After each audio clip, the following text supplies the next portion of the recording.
importante porque es una enfermedad endémica en nuestro país que afecta a cualquier tipo de edades y de sexo, aunque estadísticamente la epidemiología hay mayor incidencia en los varones, asociada a pobreza, a hacinamiento, a países en vías de desarrollo tercermundistas, en el cual nosotros estamos incluidos. Y es el segundo país con tuberculosis en Sudamérica, después de Bolivia. Y nosotros estamos con una alta incidencia de ello. Fue bueno antes de la pandemia porque como que iba disminuyendo, pero después de la pandemia otra vez volvió a subir porque muchos pacientes tuberculosos que debieran estar siguiendo su tratamiento para la tuberculosis no siguieron correctamente su tratamiento porque los hospitales estaban cerrados y solo atendían a los pacientes con COVID.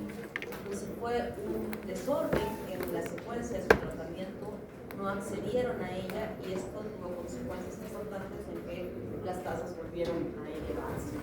El micobacterio tuberculoso estructuralmente pareciera ser un gran positivo, pero en realidad no lo es. Tiene componentes absolutamente diferentes en la pared bacteriana que difieren de las gram negativas y también de las gram positivas.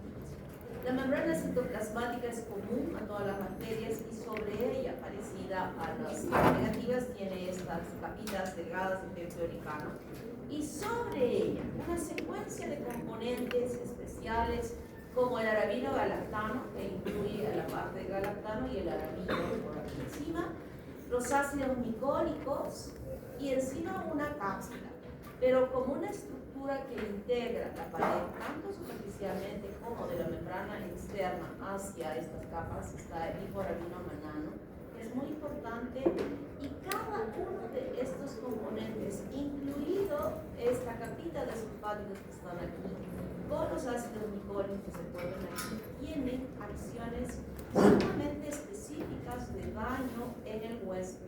O sea, cada uno que vamos a estudiar en este momento va a decir, este hace esto, esto hace esto, como mostrarse en forma específica las lesiones que se van a dar lugar cuando se produce una infección por esta bacteria. O sea,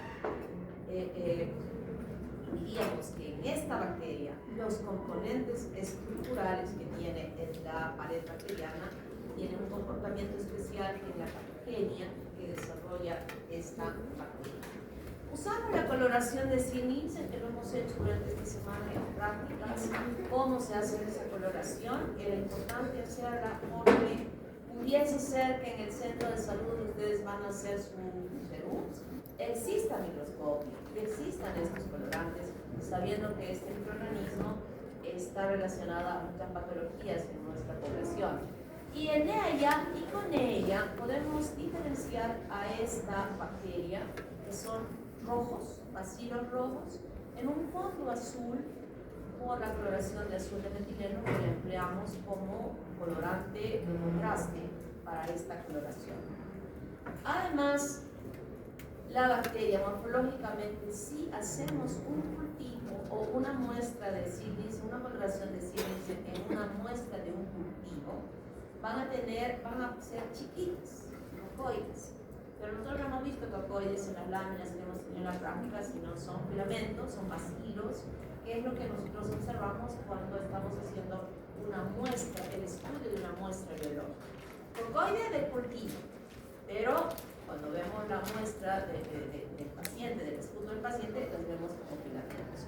Y había mencionado yo que esta denominación de VAR, ya con la lepra, dijimos, es una sigla que nos dice bacilos ácido alcohol resistentes, el comportamiento que tiene la bacteria frente a la coloración de Sil-Nielsen, donde se emplea como decolorante el alcohol ácido, que no llega a decolorar después de que hemos calentado la cocina purificada, y si es que ha coloreado bien la bacteria, ni el alcohol ácido permite eliminar esa coloración que ha captado la bacteria. No forma esporas, tiene una cubierta de cera muy importante de N-acetilglucosamina y N-glucosamina, que es parte de la capacidad de la bacteria de poder resistir a esta desfermentación. Aerobio estricto. No crees es, no es anaerobio aerotolerante, aerotolerante o facultativo, es distinto. Y cuando desarrollan las infecciones, un área que nosotros vemos usualmente en el daño son los apex del pulmón. Esa área que parece ser que hay una buena oxigenación en estas partes superiores del pulmón donde esta bacteria puede permanecer. Tiene un crecimiento lento, 18 horas para formar una bacteria en otra bacteria, o mejor dicho, dos bacterias, en la división que nosotros conocemos. Y esto permite que nosotros ya entendamos que la bacteria produce infecciones crónicas. Hoy, que alguien haya podido venir en el bus y de pronto ha percibido, estamos asumiendo, que alguien dentro de su bus ha estado tose y tose y tose y tose, ¿verdad? Una exposición a la eliminación de las gotitas de fluje en ese bus. Estaba eliminando las gotitas y obviamente tenemos que respirar. Y estamos respirando, no tenemos mascarilla y respiramos. Entonces la bacteria pueda ingresar. Esta persona que ha permitido, que ha inhalado a estas bacterias, estas gotitas de fluje, no va a desarrollar tuberculosis mañana, ni pasado, ni en una semana, ni en 2 semanas, no. Tiene que pasar un tiempo mayor desde el momento en que se infecta hasta que se pueda desarrollar el cuadro clínico de esta infección. ¿Por qué? Porque se divide cada 18 horas y está asociada a infecciones crónicas. Cuando yo dije el otro día, bacterias parecidas a hongos, ¿se acuerdan que la clase pasada, y habíamos hablado de los actinomycetos? También dije que estos micobacterios, por su división tan lenta y por el desarrollo de cuadros clínicos crónicos, también se parece un poco a las infecciones, a los microorganismos que producen infecciones de esta naturaleza. Es resistente a la desecación, puede mantenerse viable en ese esputo que nosotros podamos ver en la calle con sangre, verdoso y con sangre. ¿Cuántas veces estamos caminando en la calle observamos este esputo? La gente va pisando hasta que se seca y puede elevarse como aerosoles que puedan ser inhalados por las personas porque es resistente a la desecación. Como estructura antigénica importante, que muchas en realidad, está la tuberculina, que también se llama el derivado proteínico purificado que se obtiene de proteínas viejas en la estructura de la bacteria. Muy importante. Esta tuberculina, este derivado proteínico purificado, nosotros empleamos la obtención de él, que ha sido procesado externamente, utilizamos para hacer una prueba en el paciente cuando queremos hacer un diagnóstico de tuberculosis. También tiene unos polisacáridos solubles, la cera D, que hemos visto cuál era, el factor de cuerda 4'-alosa con HA, alosa, que es una proteína que permite que estos bacilos, hemos dicho que son bacilos, puedan unirse. Y al unirse, están haciendo como que fuera un estreptobacilo. Obviamente no un estreptobacilo enorme, como habíamos visto, sino de 2 o de 3. El que se una a una bacteria de esta manera inhibe a que pueda ser afectada por el sistema inmunológico, y aquellas, no todas las cepas hacen esto, tienen este factor de Cornol, las consideramos virulentas porque no van a poder, el sistema inmunológico no va a poder actuar sobre ellas y en consecuencia puede desarrollar un cuadro clínico grave. Antígeno 60 es una proteína que también es antigénica de esta bacteria, que muchas veces diagnosticar tuberculosis no siempre es fácil. Hay casos que son difíciles de diagnosticar y estamos buscando la vaciloscopía, no la encontramos, y hemos hecho la prueba de PPD y no es positiva, el paciente sigue con tos, está bajando de peso, tiene fiebre, suda por la noche, todo lo que hemos descrito de una infección aguda, o no aguda, sino aguda en el momento que se está produciendo el cuadro clínico con estas manifestaciones, y sin embargo no podemos identificar la bacteria. Entonces hay procesos, uno de ellos es este, que podamos buscar esta proteína 60 en suero del paciente y donde podría ser positivo. O en el líquido cefalorraquídeo también podemos buscar proteína 60, o en el líquido acítico la sospecha que tengamos de una tuberculosis enteroperitoneal o en líquido pleural, si es que hay una acumulación de líquido en este espacio asociado a tuberculosis, que puede suceder. Entonces, en estas secreciones podemos buscar proteína 60 que nos ayudaría a hacer el diagnóstico. ¿Cuáles son esos determinantes de patogenicidad? Ciclasa de Denilo inhibe, esta es una bacteria que va a ser fagocitada. Luego que se ha producido la infección, va a llegar al alveolo, se rompe la gotita de flujo y libera la presencia de la bacteria, que en ese momento como cuerpo, como elemento extraño, va a ser fagocitada. Y la bacteria, a través de esta enzima, evita que el macrófago pueda verter el contenido de los lisosomas en ese fagosoma que se ha producido. Entonces, se mantiene dentro de la célula viable para poder permanecer allí o ser transportada utilizando el macrófago como un carrier al llegar a cualquier parte del organismo. El arabino galactano produce una respuesta inútil de los anticuerpos. Yo acabo de decir que esta bacteria tiene múltiples antígenos y todos esos antígenos van a producir o estimular la producción de anticuerpos, ¿verdad? Cualquier antígeno, cualquier elemento extraño que ingresa a nuestro cuerpo es un elemento que puede el organismo responder contra él a través de la producción de anticuerpos. Y se van a producir, van a haber muchos anticuerpos, pero no van a poder tener la capacidad de poder dañar a la bacteria porque este componente de su pared inhibe esa acción, o sea, evita que la bacteria pueda ser obstaculizada por los anticuerpos que se hayan producido.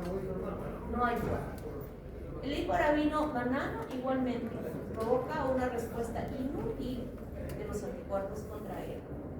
Y con eso ya estoy diciendo que ustedes están ya en su ya pensando, esta bacteria, contra esta bacteria, mi producción de anticuerpos será eficiente. ¿Van a haber anticuerpos? Sí, pero no van a poder obstaculizar, no van a poder dañar a la bacteria esta gran producción de anticuerpos que puede estar circulando en nuestro organismo. Suprime la actividad de las células T. Cuando hablamos de infección intracitoplasmática, es esta respuesta de linfocitos T la que va a actuar. Como ya a estas alturas del estudio inmunológico, ustedes ya tienen, que ahora estamos, ya han llegado a este punto, ¿verdad? Bueno, estudien bien la inmunología, o sea, a conciencia. Estudien a conciencia. No estudien porque, otro curso más. No, por favor. Esto va a avanzar y es más, hoy día les digo que ya se ha nombrado a tres científicos, no he podido leer qué especialidades tienen, 3 científicos que han empezado al premio Nobel por haber descubierto a un gen asociado a una proteína en nuestro cuerpo que tiene que ver con frenar, con regular la respuesta inmune. Y esto asociado fundamentalmente a enfermedades autoinmunes, como el lupus, como la tiroiditis de Hashimoto, como la artritis reumatoidea, es decir, contra muchas enfermedades que se sufren, porque el sistema inmunológico se exacerba, actúa mucho y va dañando los propios tejidos. Y cuando ya se ha descubierto esta, a futuro podrá regularse este tipo de enfermedades. Entonces, miren, la inmunología a zancadas, avanza a zancadas. Y ustedes tienen que tener el conocimiento básico para poder entender lo que va a suceder en los tiempos posteriores respecto al sistema inmune. Yo les pregunto y me miran como que, ¿de qué está hablando la doctora? Con esas caras de que no, esas caras deben cambiar, están involucrados en su conocimiento. Bueno, inhibe la presentación de antígenos, induce la producción del factor de necrosis tumoral e inhibe la activación de macrófagos mediados por el interferón K. En otras palabras, ¿cómo traducimos esto? que el sistema inmune no funciona perfectamente bien contra él. ¿Por qué? Porque en su pared bacteriana tiene ácidos micónicos, confiere resistencia al ácido y protege contra ácidos diálicos. Ácidos micónicos inhibe la migración de los leucocitos y estimula la formación de granulomas, lesión característica y típica de la tuberculosis, así como el absceso era la lesión característica o el hallazgo característica de una infección por estafilococos. Ahora hablamos de granulomas asociados a las infecciones por tuberculosis. Pero granuloma no es exclusividad de la tuberculosis. El granuloma se puede producir en infecciones crónicas, que es una respuesta del sistema inmunológico como para tratar de cerrar aquellos microorganismos que están ingresando. Y no solamente microorganismos, pueden ser incluso cuerpos extraños que estén dentro de nuestro cuerpo, algo que se metió, una espinita, algo chiquitito, a su granuloma, cuerpo extraño. ¿No? O sea, no es exclusividad, pero si comparo yo con otro tipo de infecciones, esta sí va a ser característica y típica, y nosotros podemos encontrar en las biopsias que tenemos este componente histopatológico que nos ayuda a hacer el diagnóstico. Destruye la membrana de las mitocondrias, inhibe la respuesta celular, inhibe la liberación de las interleucinas en los monocitos e inhibe la fusión de los lisosomas de los macrófagos con los fagosomas. Se está sumando a que un componente de la estructura de la bacteria puede alterar completamente una respuesta inmune adecuada frente a este proceso infeccioso. ¿Claro? O sea, no es fácil resolver, no es fácil que el sistema inmune resuelva una infección por esta bacteria. No lo va a hacer. No lo va a hacer. Tiene que haber una ayuda terapéutica para lograr este objetivo. Hace muchos años, cuando no había todavía estas terapias, hay un libro que se llama La Dama de las Camelias de Dumas. ¿Lo han leído? En el colegio les han hecho leer. Ahora les hago leer, van a buscar en internet y van a leer ese libro que justo trata Dumas con un verbo, una lengua tan bonita del escritor que él tenía. Describió esta enfermedad en una mujer con aquella característica de los ojos, con las pestañas súper largas, bonitas, ojos hundidos. La descripción perfecta de una cara, de una faz del paciente, de una mujer tuberculosa. Y como no había forma de diagnóstico, ¿cuál era el tratamiento en aquellas épocas? Ir a un lugar de un valle con un clima saludable, donde las personas tuberculosas pudieran sobrevivir tiempos más largos. Esa es la descripción, en resumen, de este libro, que quiero que lo lean. Y ese era el tratamiento que se empleaba en los pacientes tuberculosos antes de la aparición de la medicación. Pero léanlo, búsquenlo. Es muy bonito. Los sulfátidos que habíamos visto arriba potencian los efectos del factor de cordón, estos que permitían unirse entre las bacterias para que sean más virulentas. Bloquea la regulación de los macrófagos y ocasiona que las cepas virulentas se tiñan de color neutro. Las tubérculoproteínas justamente son estas proteínas que de ellas se han obtenido estos antígenos de los derivados proteínicos purificados para hacer una prueba importante que es la prueba de la tuberculina. Y produce hipersensibilidad de tipo retrasado. Inmunología. ¿Qué significa eso? ¿Cómo se traduce? La cera D actúa como coadyuvante y los fosfolípidos ocasionan necrosis gaseosa. La destrucción del tejido producido por esta bacteria no se traduce en pus como suele ser un absceso de un estafilococo, sino se produce una necrosis gaseosa, como el queso.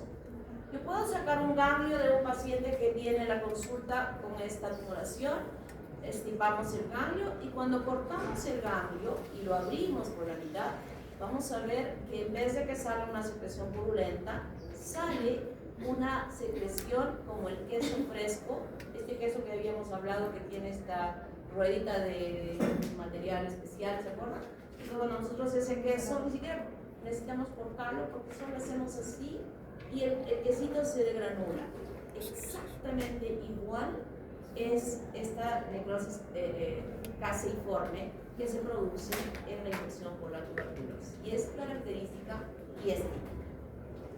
Entonces, cuando se produce la infección de esa persona que ha subido al bus y que ha estado expuesta, tal vez no tan importante una exposición de 10 minutos, pero si viene desde Camaná, que son 2 o 3 horas, y que hay alguien que está tosiendo, o alguien que está en un avión, no a Lima porque es corto, sino a Europa, que son 12 horas o 14 horas, exponiéndose a alguien que está tosiendo, el ambiente está lleno de estas gotitas de fluke donde se sumerge la bacteria.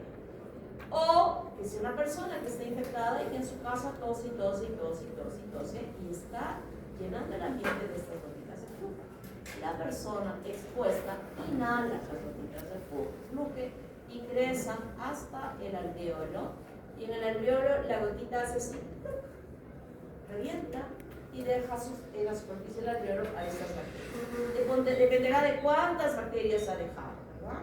Y esa bacteria va a inducir inicialmente una respuesta inflamatoria aguda que se llama foco de GOM, G-O-H-N, GOM.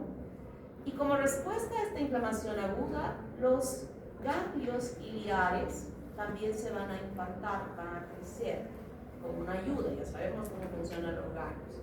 Y cuando hay ganglios infartados, que los podemos visualizar a través de la radiografía, más el foco de GOM, estamos hablando del complejo de GOM. Si la bacteria se establece en ese lugar y empieza a ocasionar daño, se va a formar un tubérculo. Y es una lesión mayor, más grande, que está destruyendo el tejido pulmonar y progresivamente esta presencia en el cuadro clínico va a haber tos.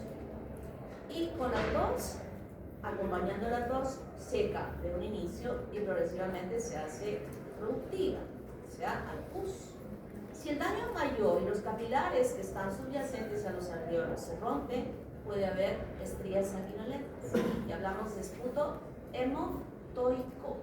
Si el daño sigue siendo mayor y ha dañado mayores vasos de un volumen más grande, ya no solamente es hemotoico, sino es hemoptisis. Ya no hablamos de esputo hemotoico, sino hablamos de hemoptisis. Hemoptisis significa sangre en el esputo. O sea, está evolucionando a ser cada vez más grave, más grave, más grave en el proceso infeccioso. Entonces, la bacteria, usualmente la forma más importante de transmisión es a través de la vía respiratoria con la inhalación. Y este cuadro clínico de tuberculosis pulmonar es el más importante porque es el mecanismo de transmisión epidemiológico de transmisión que puede extenderse.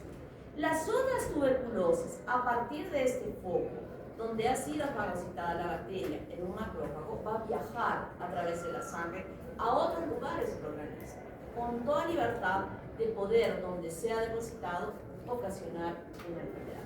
Entonces nosotros tenemos las tuberculosis extrapulmonares de este foco inicial. Es verdad que algunas veces puede haber un foco o desarrollarse sin comprometer pulmón, la tuberculosis enteroperitoneal, pero relacionada a el Mycobacterium bovis por la ingesta de leche cruda. Puede haber como hábito en algunos lugares donde toman leche recogiendo de la vaca, de haber ordeñado la vaca y se la beben. Hay gente que hasta directamente del pezón de la vaca bebe esta leche. Y si esa leche está contaminada con el Mycobacterium bovis, puede desarrollarse una tuberculosis enteroperitoneal. Pero la más importante y la que es atendida por los programas de la tuberculosis es la tuberculosis pulmonar, donde el paciente tuberculoso va a ser atendido en un hospital, donde todos los exámenes que se le hagan, todo el tratamiento que tenga durante todo el tiempo del tratamiento está subvencionado por el gobierno. Ese es el que está atendido.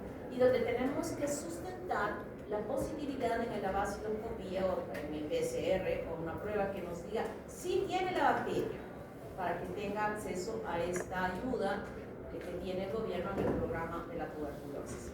En cambio, los demás de las tuberculosis extrapulmonares no entran en el programa de la tuberculosis, no están subvencionadas y el paciente tendrá que muchas veces, bueno, el CIS cubre, ¿no? El seguro cubre, o sea que ahora ya no tenemos tanto problema, pero habrá alguna población que tal vez no acceda a estos dos sistemas y en consecuencia tendría que pagarse. La tuberculosis en niños. El cuadro clínico no tiene ninguna variación de lo que hemos estudiado sobre meningitis en relación a las demás bacterias. Es exactamente igual. Pero acá va a haber una diferencia muy importante, y yo la voy a evaluar en el examen, porque yo ya he estado mencionando. Es difícil identificar la bacteria cuando recién se está produciendo al principio. Lo he dicho siempre. Y hay una forma de poder hacer la diferencia para orientarnos a quiénes. Y era el citoquímico, ¿verdad? Y ese citoquímico varía en cuanto a glucosa, en cuanto a proteínas, en cuanto al conteo de células y la variedad de las células, si son polimorfos nucleares o si son linfocitos, varían. No son iguales en la tuberculosis, en la meningitis tuberculosa, o en la meningitis a gérmenes comunes, o en la meningitis viral, o en la meningitis micótica. Son diferentes. Ahora ustedes van a incorporar en su conocimiento las características referentes a las que estamos estudiando en las meningitis por tuberculosis. Y se los voy a preguntar en el examen. Pregunta avisada y que va a ir en el examen. Claro, ustedes me van a decir, si en esta fase estamos haciendo tuberculosis meningia, entonces este citoquímico seguro es. Ustedes ven que yo soy sonsa para preguntarles de esa manera. Y voy a poner las alternativas en la respuesta de los diferentes citoquímicos de cada uno de ellos. Ustedes escogerán cuál es. Miren, ya tienen 0.41, 0.4 avisados. ¿Está claro? Y lo tienen que aprender. No va a haber su plagio cuando siempre tengo un paciente. No hay plagio. Se fue el plagio. Óseo. ¿Quién es la primera bacteria que produce osteomielitis? Pseudomonas. Aureus. Estafilococo aureus. No se llama aureus. Estafilococo aureus. Porque de pronto te pregunto y me dices estafilococo aureus. Y no menos un punto. Estafilococo aureus. Segundo lugar. Y todas las demás pueden ser tercero, cuarto, quinto, porque cualquiera puede producir una osteomielitis. Con mayor frecuencia estas dos. Y el cuadro clínico es ese dolor que ya en algún momento hemos discutido también sobre él. Genitourinaria. Aquí sí hay una característica importante que lo hemos estado viendo en la práctica en el sedimento urinario, que hay abacteriuria, leucocicuria y hematuria. Triada de Colombino. Triada de Colombino. Y esto es muy importante porque luego podemos hacer muchas pruebas. Una es la radiografía con contraste, donde vamos a ver a esas. Este es el cáliz renal, ¿verdad? Así, puntita, y luego juntan en la pelvis al uretra. Estas puntitas que se ven dibujadas con la radiografía con contraste, en vez de ser en puntitas, hacen esto, como una muestra. La puntita no termina ahí, sino termina así. Y el otro así. Se llama la mordida de ratón, signo típico y característico de una tuberculosis renal. Puede ser enteroperitoneal en el intestino por Mycobacterium bovis, puede ser, o también porque la persona traga su esputo y puede desarrollar tuberculosis peritoneal. Y el cuadro clínico se manifiesta con episodios de diarrea y estreñimiento o constipación. Y en el examen físico encuentro este signo. Normalmente cuando yo percuto el abdomen, es sonoro. No, el abdomen es sonoro. Las asas intestinales suenan sonoro. Pero si yo hago esto, sonoro, mate, sonoro, mate, sonoro, mate, sonoro, mate, signo del tablero de ajedrez, que significa tuberculosis enteroperitoneal. Y si le hago una radiografía con sustancia de contraste, voy a ver sobre la superficie de la luz de la mucosa como copos de nieve, así se queda pegadita la sustancia de contraste en esa radiografía. Ahora con la tomografía también se puede hacer el contraste. Puede haber afecciones del tracto genital tanto en el varón como en la mujer que se va a traducir por esterilidad. puede haber afectada la glándula suprarrenal, el paciente se empieza a tornar de un color oscuro en su piel y estamos pensando que puede estar afectada la glándula suprarrenal. O el hígado, es decir, cualquier órgano donde la bacteria a través de su carrito ha podido llegar ahí, se puede producir la infección. Entonces el diagnóstico, según los criterios de Stillen y Toledo, si se conocen, pueden ser clínicos, epidemiológicos, radiológicos, bacteriológicos, inmunológicos. Y en la parte clínica es ese cuadro que ustedes están describiendo muy bien en sus casos clínicos, ¿verdad? Todo lo que hemos referido haciendo los diagnósticos diferenciales con otros microorganismos, llegamos a este punto de un paciente que empieza a bajar de peso, a tener sudoración profusa, con tos seca de un inicio y hacerse productiva en el tiempo, lo que yo había mencionado hace un momento, ¿verdad? Entonces, acá sucede algo importante. Hasta hace muchos años decíamos que aquella persona que tiene tos por más de un mes se debe hacer un examen para descartar tuberculosis. Después se bajó a 3 semanas y hoy en día son 2 semanas. Y esto es muy importante porque con esas 2 semanas se puede detectar tempranamente a pacientes tuberculosos y iniciar el tratamiento terapéutico correctamente y evitar que puedan llegar las complicaciones graves como la formación de las cavernas en el pulmón o que pueda viajar la bacteria a otros lugares con todo esto que estamos viendo. Y en ese diagnóstico clínico tenemos justamente a este que no se parece aquí no solo que tenga tuberculosis, sino también que esté infectado con HIV, que tenga SIDA. Y la asociación de HIV o de SIDA con tuberculosis es muy grande, muy grande. Casi la mayoría, siendo un país tercermundista y donde la tuberculosis endémica, el porcentaje muy importante de los pacientes con SIDA, además están con tuberculosis. Y la facie de este señor que les decía que Dumas describe Margarita de Gautier, que así se llama el nombre de la persona supuestamente que existe en la escritura de este escritor, ojos bonitos, pestañas largas, mirada profunda. La escritura es muy bonita cuando ustedes la puedan leer esta obra, ¿no? Esas son las características de un paciente tuberculoso. Radiológicamente, al principio, son pequeñas opacificaciones que no son tan precisas, que nos permiten hacer diagnóstico y que ustedes van a hacer ahora esta prueba de la radiografía que tienen que presentar para pasar a clínicas. O sea, todos se tienen que tomar una radiografía. Es un examen que exige la SUNEDU para poder pasar a clínicas. Pero progresivamente va avanzando y empieza a notarse este daño e incluso cavernas que usualmente se localizan en los ápex de los pulmones.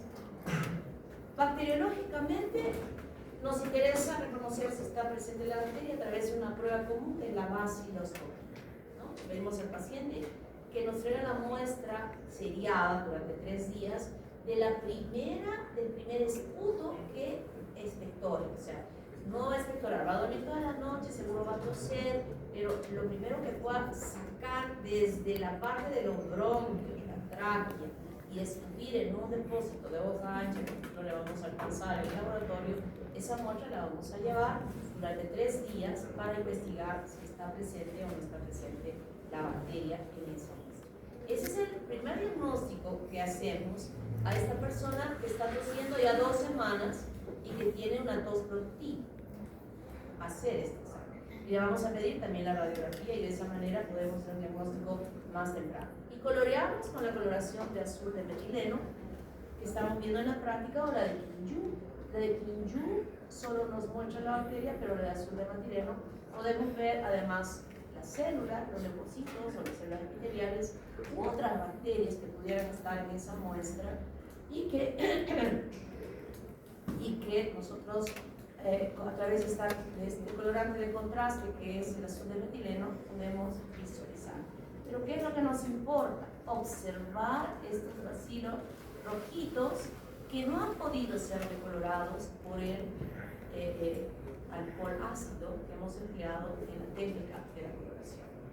También podemos emplear microscopía de fluorescencia, adicionando a esa muestra auramina o rojo de tiazina o rodamina, que puede verificarse con esta radiación ultravioleta que emite este tipo de coloración en aquellas bacterias tuberculosas. No es algo muy frecuente, pero puede hacerse esta forma de diagnóstico también. Y esa vaciloscopía, que ya dije en la clase pasada, es el conteo de las células. Les decía vaciloscopía en la biopsia de las muestras en la lepra para contabilizar cuántas bacterias salían, y en el caso de nuestra muestra de esputo vamos a contabilizar cuántas bacterias existen por campo y contando 100 campos inicialmente, y dependiendo de cuántas bacterias encontramos pasamos a ver incluso en 3 cruces solamente evaluamos 20 campos. Esto es muy importante.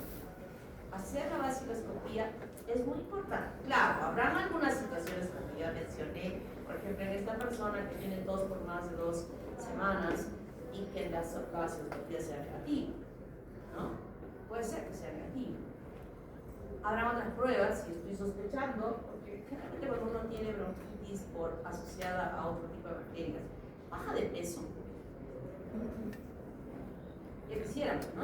Tengo años se han estado enfermando, ya quisieran haber bajado siquiera un par de kilos después que han tenido sus bronquitis.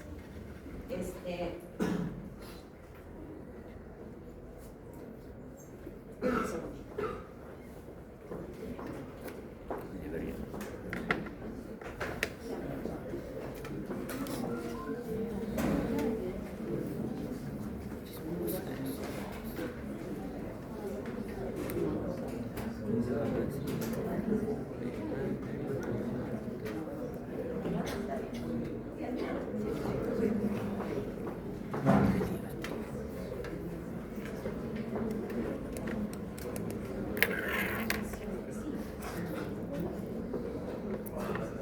Entonces, ¿qué importancia tiene esa vaciloscopía? En primer lugar, poder confirmar que una persona esté infectada, identificar a la bacteria, si es que está presente o no, y en el caso que no esté, como dije, tendría que hacerse otro tipo de estudios adicionales para poder determinar si está o no está frente a un cuadro clínico que estamos viendo que está bajando el peso, ¿verdad? Entonces, ese es un punto importante. El otro punto importante, luego que nosotros ya hemos diagnosticado que tiene tuberculosis, obviamente va a entrar en el programa de tratamiento y se le va a dar la medicación. Y esa medicación tiene que tener respuestas positivas en cuanto al tiempo que nosotros vamos a repetir la muestra, que generalmente la hacemos a la semana, donde a la semana ya podemos observar cambios en esa vaciloscopía. Si tuvimos 3 cruces, ahora tendremos 2 cruces. Si tuvimos 2 cruces, debería estar ya en una cruz. Pero si esto no está sucediendo así, estamos asumiendo que aquí debe estar habiendo una resistencia a la terapia que estamos empleando. Entonces, tenemos que tener un monitoreo ideal, bueno, con esta vaciloscopía, que no hay otra forma. Claro, clínicamente también va a ir mejorando. Si tosía más, va a disminuir su tos. Y decimos, está mejorando el cuadro clínico. Pero esa mejora la tenemos que confirmar con la vaciloscopía, que es nuestro instrumento de ayuda importante para poder evaluar si esa terapia está siendo óptima o no lo está. Y cultivamos. ¿En qué casos cultivamos? Si este paciente que le hemos encontrado positivo, 3 cruces, por ejemplo, voy a hacer esta terapia y no encuentro respuesta, se cultiva en este con una finalidad importante, con la finalidad de saber el tipo de resistencia que pueda tener, qué tipo de medicaciones es que es resistente. Cultivo si es que tengo otras muestras de una sospecha de tuberculosis en otras áreas. Líquido cefalorraquídeo, si sospecho una tuberculosis meningia. Líquido orina, si es que tengo sospecha de que tenga tuberculosis renal. Una muestra de alguna lesión característica a nivel de la piel que puede presentarse también, no solamente a nivel de órganos internos, sino también de piel, o del hueso. En esos casos cultivamos para poder identificar a la bacteria. Y los métodos, hay varios métodos. Uno que empleamos nosotros en nuestro medio es el de Lowenstein-Jensen.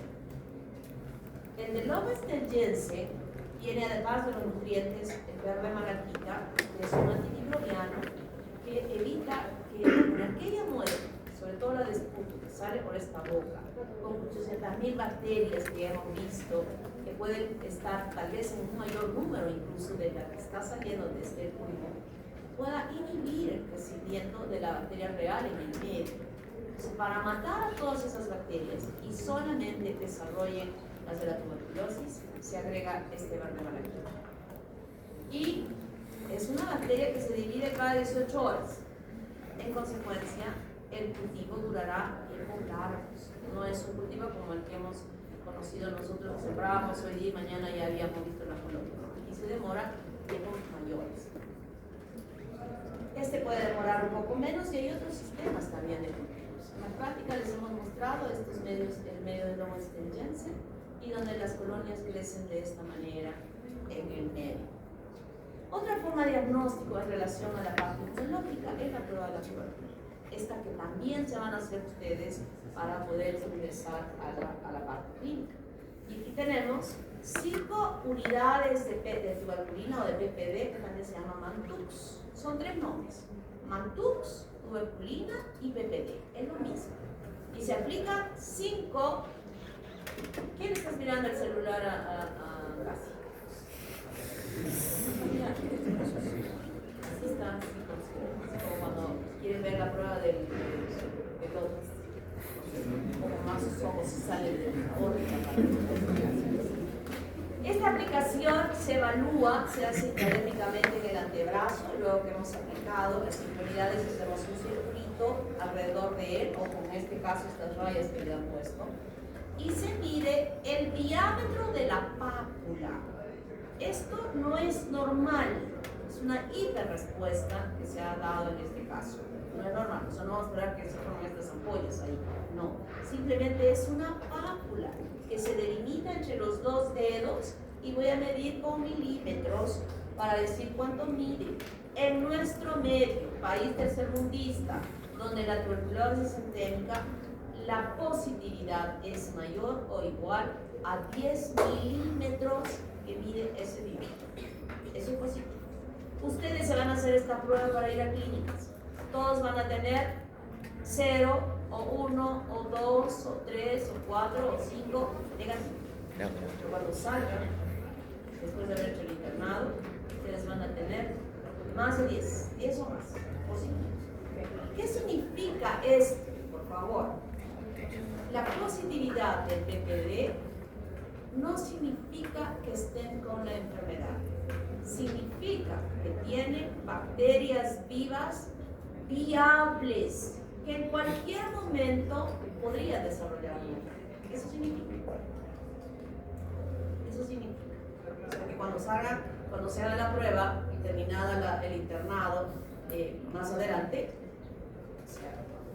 positivo, no significa que estén con tuberculosis. ¿Puede producirse la tuberculosis? Claro que sí, puede producirse. Si no comen bien, si están en ambientes de jolgorio cada fin de semana, con humo, con cigarro, con alcohol, puede. Ojo. Si no hacen ejercicios, o sea, si no tienen una vida sana, esa bacteria que está ahí puede desarrollar la infección.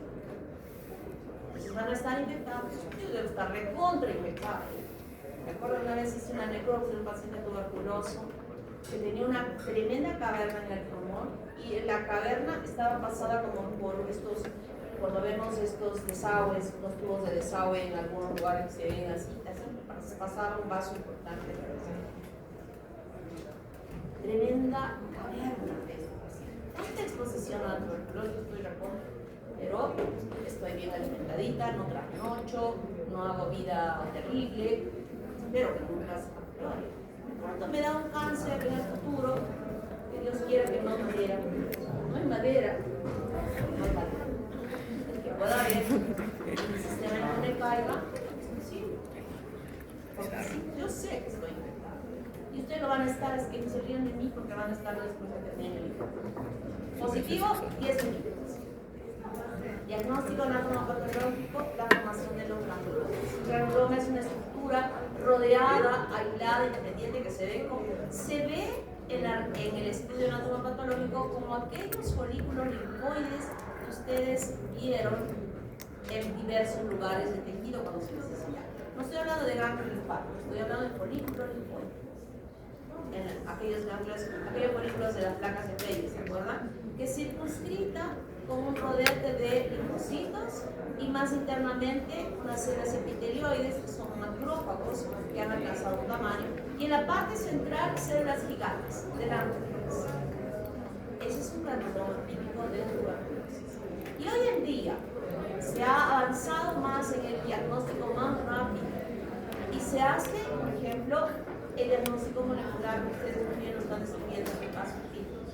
Ese diagnóstico molecular está acelerando más prontamente el diagnóstico de un paciente que tiene tos por 10 y por 15 días y que no le encontramos la gastroscopía, pero el cuadro clínico parece ser, se están enviando las muestras a estos laboratorios para que en él se pueda detectar que está con tuberculosis. Y entonces rápidamente están instaurándose en ellos las terapias para poder dar solución. O las radiografías, que ahora varios centros, podría decir en un momento que creo que no me va a alcanzar el tiempo, hay en Lima casi el 50% de la población, el porcentaje de pacientes tuberculosos está en Lima y Callao. Y en muchos, como en 23 centros de salud, se ha colocado ya este sistema de rayos X con IA, con inteligencia artificial, que se muestran las lesiones. Estas lesiones, estamos viendo acá, no se ven con una radiografía convencional, pero con esta sí. Entonces está más rápidamente dando un diagnóstico conjuntamente con esto que también se ha equipado a esos centros de salud para que pueda detectarse más tempranamente la tuberculosis y poder acceder a los tratamientos. Y el tratamiento, hay escritos. Temas que quiero que se nos aprendan porque se puede preguntar en el examen. 6 meses, primera vez, ¿no? 2 meses seguidos con 4 drogas y después de todos estos, citomicina, isoniazida, rifampicina, etambutol, piracinamida, capromicina, canamicina, ácido paramino, salicílico. Estas son las drogas únicas que se usan en el primer contexto para el tratamiento, donde actúan en diferentes partes de la estructura de la bacteria. Y no es una droga, son 4 que se emplean en los 2 primeros meses y después 2 drogas hasta los 6 meses. Pero no son drogas inocuas, producen hepatotoxicidad, producen daño al nervio óptico, producen daño al nervio óptico y producen hipersensibilidad en la piel. Y son drogas que pueden hacer que el paciente abandone el tratamiento y desarrollar cepas que son multidrogoresistentes o extradrogoresistentes. Y entonces, frente a eso, el tratamiento que se va probando para que estas personas afectadas por esta cepa no mueran, puede durar hasta 12 meses si es que sobrevive ese tiempo. Pero se ha creado este último esquema que se está aplicando a partir del año pasado, que es el esquema DPALM, donde incluye veraquilina, tretomanina, nimesulida y moxifloxacino, que ha disminuido el tiempo de tratamiento a 6 semanas y todo por vía oral, que puede ser más accesible a las personas para que puedan completarla y permita la supervivencia de estas personas que hasta hace algunos años se infectaba con una cepa extremadamente resistente o resistente, no había forma de que tuviera sobrevivir. La vacuna SG, la vacuna de Hansen-Gering, se llama así, que está formada por el microorganismo atenuado, solo se aplica una vez. En mis tiempos de colegio se aplicaba al nacer a los 5, a los 10 y a los 15 años. Y con todo lo que hemos aprendido después de que la estructura de la bacteria impide que todos los anticuerpos que se produzcan sean eficientes, hoy en día solo se aplica una vez al momento de nacer, y lo único que hace esta vacuna no es evitar que se pueda desarrollar una coronavirus pulmonar, pero sí tratar de atenuar la posibilidad que se desarrolle, que la bacteria pueda llegar a otros lugares y desarrollar meningitis tuberculosa o las demás que hemos nombrado. Pues en la epidemiología, el no infectado, que están ustedes ahora supuestamente, se van a incubar. Y el riesgo de enfermarse y el riesgo hasta acá van a llegar ustedes. Espero que no suceda esto y esto. Ya saben de qué manera se puede evitar. Esta es la estadística de cómo está sucediendo en el Perú y en el mundo, y más los varones que las mujeres, y las ciudades también. Esto quiero que lo vean. ¿Quién le dijo? Porque de acá está